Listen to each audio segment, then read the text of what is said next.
ફરી એક વખત ન્યૂઝરૂમની અંદર બઝર વાગ્યું છે। બઝર વાગતાની સાથે આ સૌથી મોટા સમાચાર અત્યારે સામે આવી રહ્યા છે। જૂનાગઢના ધારાસભ્ય સંજય કોરડિયાએ પોતાનું મતદાન એટલે કે મતાધિકારનો ઉપયોગ કર્યો છે।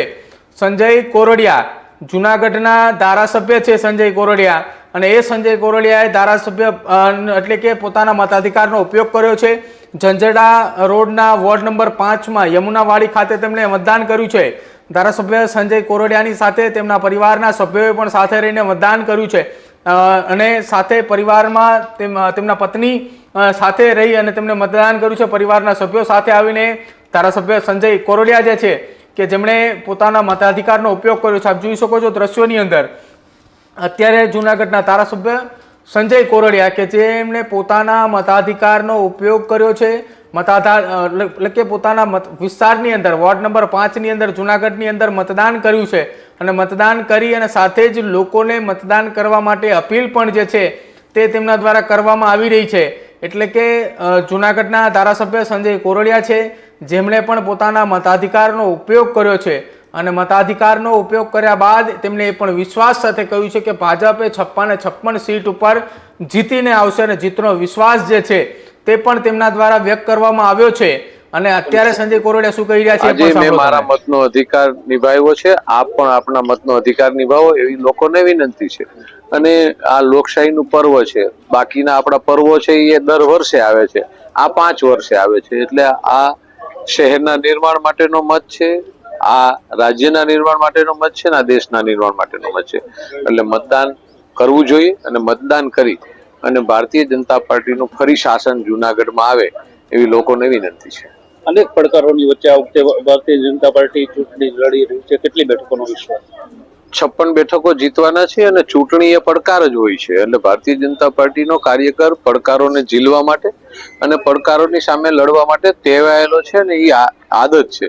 આદરણીય પ્રધાનમંત્રી નરેન્દ્રભાઈ મોદી હોય, અમારા આદરણીય મુખ્યમંત્રી ભૂપેન્દ્રભાઈ પટેલ હોય, અમારા સંગઠન અધ્યક્ષ સી આર પાટીલ સાહેબ હોય, અમે લોકોને કાયમને માટે પડકારોની સામે લડવા, પડકારોનો નિકાલ કરવા અને લોકોનો વિશ્વાસ જીતવા માટેની એક પદ્ધતિથી અમને બધાને વર્ષોથી અમારી નેતૃત્વ અમને માર્ગદર્શિત કરી રહ્યું છે। એટલે એ અમારી માટે કોઈ નવો વિષય નથી ને અમારા પ્રદેશ અધ્યક્ષ પાટીલ સાહેબ કહે છે કે ભારતીય જનતા પાર્ટીના કાર્યકરનો જન્મ જીતવા માટે જ થયો છે, એટલે અમે જીતવા માટે ચૂંટણીઓ લડી છે, એ સ્વાભાવિક છે।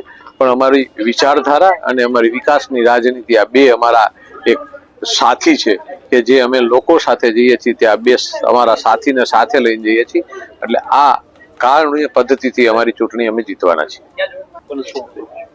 આજે મેં મારા મતનો અધિકાર નિભાવ્યો છે, આપ પણ આપના મતનો અધિકાર નિભાવો એવી લોકોને વિનંતી છે। અને આ લોકશાહીનું પર્વ છે, બાકીના આપણા પર્વો છે એ દર વર્ષે આવે છે, આ 5 વર્ષે આવે છે। એટલે આ શહેરના નિર્માણ માટેનો મત છે, આ રાજ્યના નિર્માણ માટેનો મત છે, આ દેશના નિર્માણ માટેનો મત છે। એટલે મતદાન કરવું જોઈએ, અને મતદાન કરી અને ભારતીય જનતા પાર્ટીનું ફરી શાસન જૂનાગઢમાં આવે એવી લોકોને વિનંતી છે। અનેક પડકારોની વચ્ચે આ વખતે ભારતીય જનતા પાર્ટી ચૂંટણી લડી રહી છે, કેટલી બેઠકોનો વિશ્વાસ?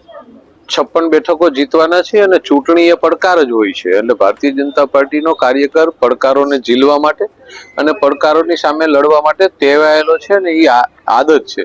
આદરણીય પ્રધાનમંત્રી નરેન્દ્રભાઈ મોદી હોય, અમારા આદરણીય મુખ્યમંત્રી ભૂપેન્દ્રભાઈ પટેલ હોય, અમારા સંગઠન અધ્યક્ષ સી આર પાટીલ સાહેબ હોય, અમે લોકોને કાયમને માટે પડકારોની સામે લડવા, પડકારોનો નિકાલ કરવા અને લોકોનો વિશ્વાસ જીતવા માટેની એક પદ્ધતિથી અમને બધાને વર્ષોથી અમારી નેતૃત્વ અમને માર્ગદર્શિત કરી રહ્યું છે। એટલે એ અમારી માટે કોઈ નવો વિષય નથી ને અમારા પ્રદેશ અધ્યક્ષ પાટીલ સાહેબ કહે છે કે ભારતીય જનતા પાર્ટીના કાર્યકરનો જન્મ જીતવા માટે જ થયો છે, એટલે અમે જીતવા માટે ચૂંટણીઓ લડી છે, એ સ્વાભાવિક છે। પણ અમારી વિચારધારા અને અમારી વિકાસની રાજનીતિ આ બે અમારા એક સાથી છે કે જે અમે લોકો સાથે જઈએ છીએ, ત્યાં બે અમારા સાથીને સાથે લઈને જઈએ છીએ। એટલે આ કારણીય પદ્ધતિથી અમારી ચૂંટણી અમે જીતવાના છીએ।